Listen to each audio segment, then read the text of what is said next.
for the big three. We've got 3 stocks and 3 charts to take you through. Rick Ducat, of course, will take us through the charts. And here to take us through the picks today is Aquiles Larrea, the founder and CEO of Larrea Wealth Management. Great to have you both with us. Aquiles, I'd love to just start with a big picture take on the market and performance that we've seen as we start a new week.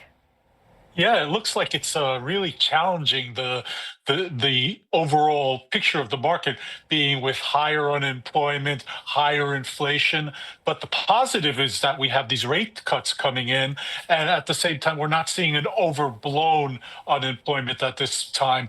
You have to remember that this time of year, last quarter of the year, we do see a lot of layoffs occurring at companies. That's nothing new.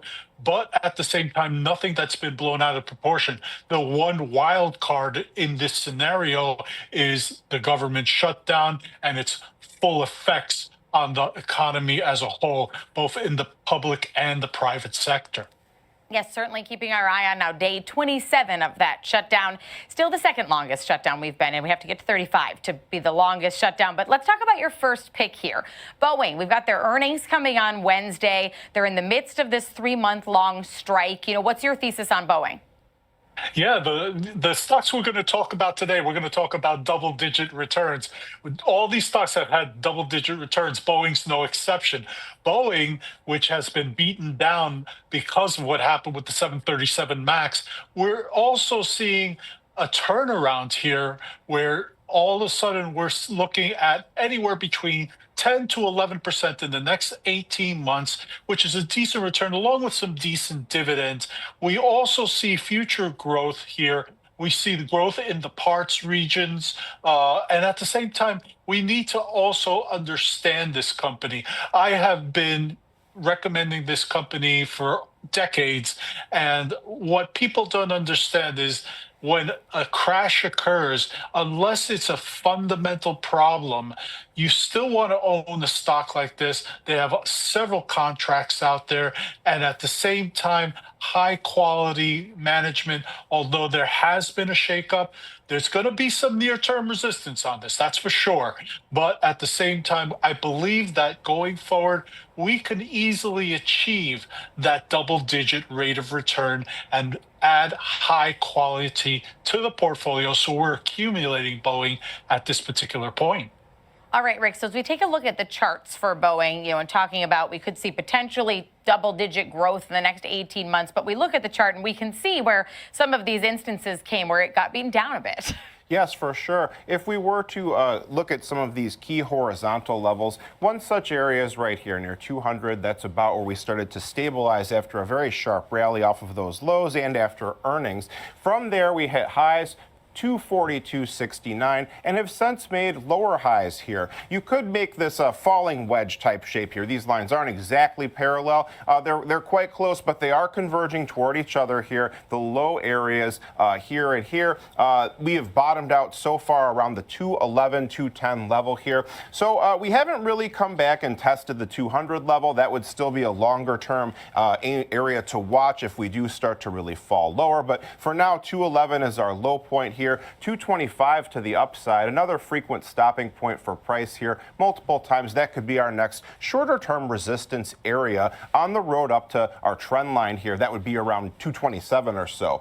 When we look at the RSI study, our measure of momentum, we are on the verge of breaking out to the upside here. The RSI mostly matching along with price's trajectory here, but we did see some more bullish activity. RSI made a much higher closing point here when price was making fairly consistent, steady closes here. So it could be a sign of some momentum building up in this name. Finally, if we were to look at our other studies here, our volume profile study shows that there are a couple of very distinct volume nodes here around 215 right here and another one here around the 230 level or so. So those are also emphasized as support and resistance points here. The 233, 234 area, that's also where we would find our linear regression line, our line of best fit, which would be a notion of fair value here. So that would be another confluence point to consider. All right, and trading just below there right now at about 226, about 0.5% higher for Boeing. But Aquiles, let's take a look at your next one, Caterpillar.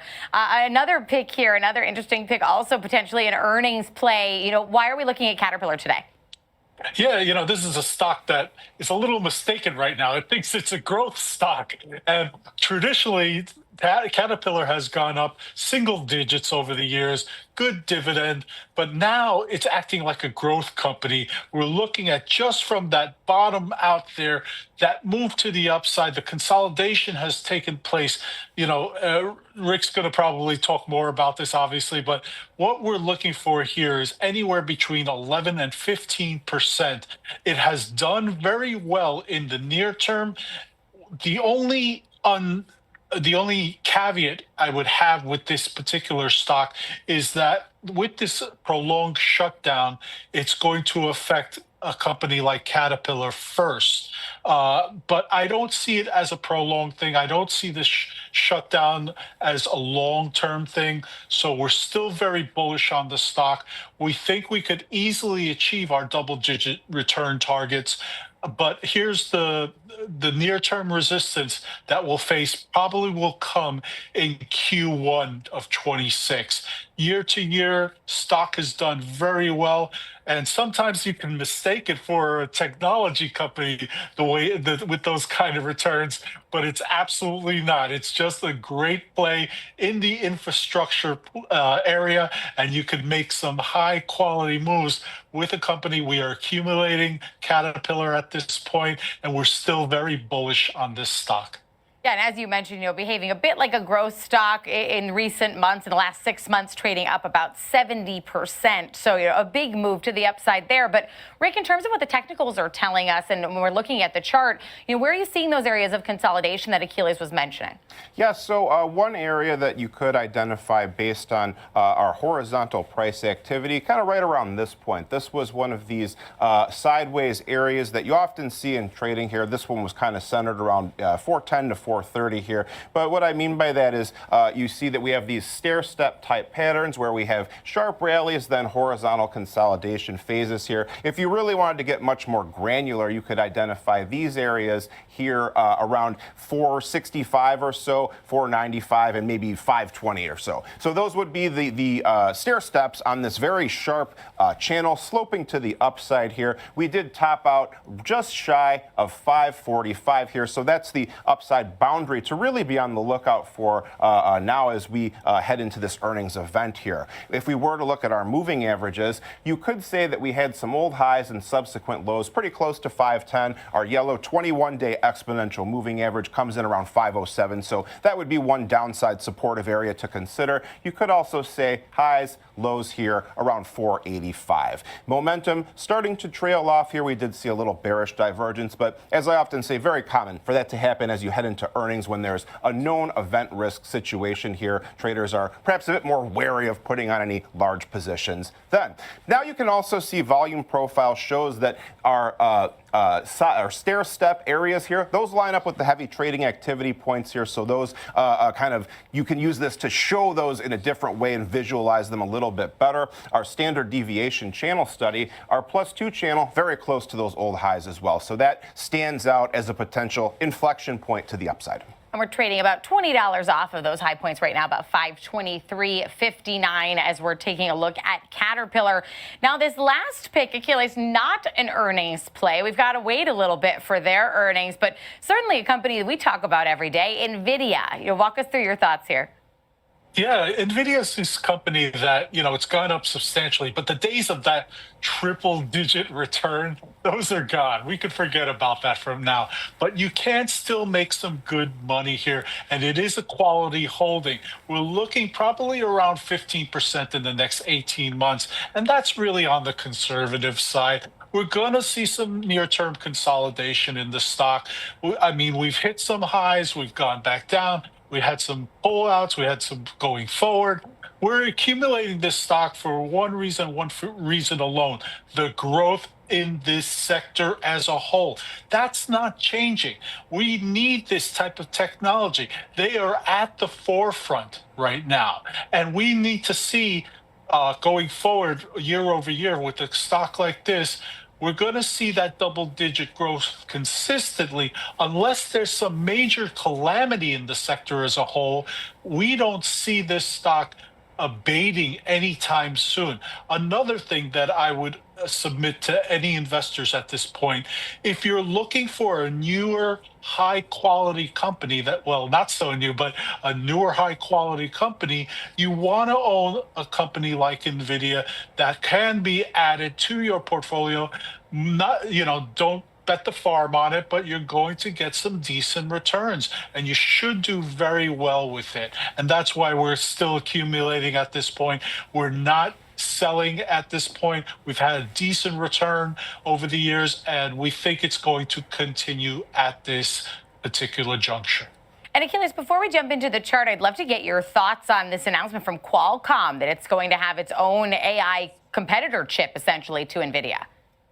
Yeah, it's, competition is great. It forces companies to be nimble, to be quick, and a company like Nvidia is going to respond accordingly.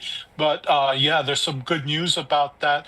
But I think it benefits the sector as a whole. I don't think it detracts from these companies whatsoever. I think there's still we're still in the infancy as far as this is concerned. I think there's still a lot of room for growth here. That's for sure. All right, now, Rick, as we take a look at the technicals for Nvidia, obviously, we can see the massive growth they've had. But as far as what the technicals are telling us, still room for more growth. Yeah, I mean, you could look at this one a couple different ways. You could say first, you could draw a trend line that for the most part matches up with these lows. This is often not as exact of a science as some people might prefer. You kind of try to draw the line of best fit going across the lows. That could give you this trend line to follow. You could couple that as well with another line going across these highs, converging toward each other to give you more of a rising wedge type shape here. You could also look at some of these horizontal levels, repeated stopping points here, 164. 175 was a little bit more messy and harder to see, but for the most part, that was often where price kind of settled down, and then 185 was a ceiling here. Our intraday highs, 195.62. That is where the obvious target would be next for the bulls here to take out those levels, and what you would hope would be push into an additional uptrend there. RSI shows that even though we are still above the 50 midline and we are still trending upward, we had a bit of a pullback recently here, a bit of an interruption here. So now as we look potentially toward those old highs, we could see a reset. What you would want if you were bullish would be a crossover above that 70 threshold to signify further trend strength. We can also see our 21-day EMA provides another shorter term downside boundary right around that 185 level as well. When we look at our volume profile, we can see that the heavy trading area really sticks out very obviously right here around 180, very closely between our two lines that we identified there, 175 and 185. So that would be the holdout point. Notice as well that our linear regression line lines up very closely with that lower edge additionally. All right, and trading above that right now, about 190. And like Aquiles said, competition, he views it as a good thing. The market must agree. Nvidia trading about 2.5% higher this morning on that news that Qualcomm is going to become potentially a competitor for them. I want to thank you both, Rick Ducat and Aquiles Larrea, for being with us today for Big Three.